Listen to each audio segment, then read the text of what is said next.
विधानसभा निवडणुकीपूर्वी जुन्या पेन्शन योजनेसाठी कर्मचारी आता चांगलेच आक्रमक झाले। 29 ऑगस्ट पासून राज्य शासनाच्या 8 लाख कर्मचाऱ्यांनी संपावर जाणार असल्याचा इशारा दिलाय।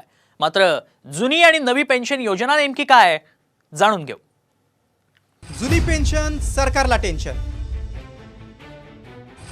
कर्मचाऱ्यांचा पुन्हा एल्गार, विधानसभेपूर्वी सरकारची कोंडी।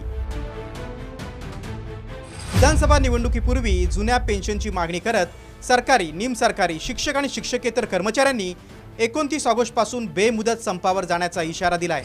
17 लाख सरकारी, निमसरकारी, शिक्षक, शिक्षकेतर कर्मचारी 29 ऑगस्ट पासून बेमुदत संपावर जातील असा निर्णय आज मुंबई येथे झालेल्या समन्वय समितीच्या विस्तारित सभेत झाला।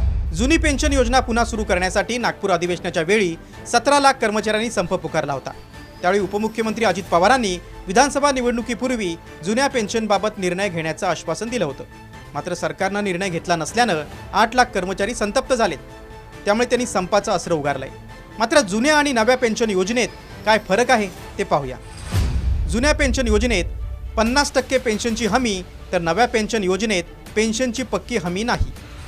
जुन्या पेन्शन योजनेत कर्मचाऱ्यांच्या पत्नी किंवा पतीला लाभ, मात्र नव्या पेन्शन योजनेत स्पष्टता नाही। जुन्या पेन्शन योजनेत महागाई भत्त्याची तरतूद, मात्र नव्या पेन्शन योजनेत भत्ता वाढीची तरतूद नाही। जुनी पेन्शन योजना सरकारी तिजोरीवर आधारित, तर नवी पेन्शन योजना बाजारावर आधारित। राज्य सरकारनं जुन्या पेन्शन योजनेसाठी सुबोध कुमार समितीची स्थापना केली होती। या समितीनं आपला अहवाल सरकारकडे सादर केलाय, मात्र त्याला मंत्रिमंडळाच्या मंजुरीची प्रतीक्षा आहे। त्या पार्श्वभूमीवर सरकारी कर्मचाऱ्यांनी संपाची हाक दिल्यानं सरकारचं टेन्शन वाढणार आहे।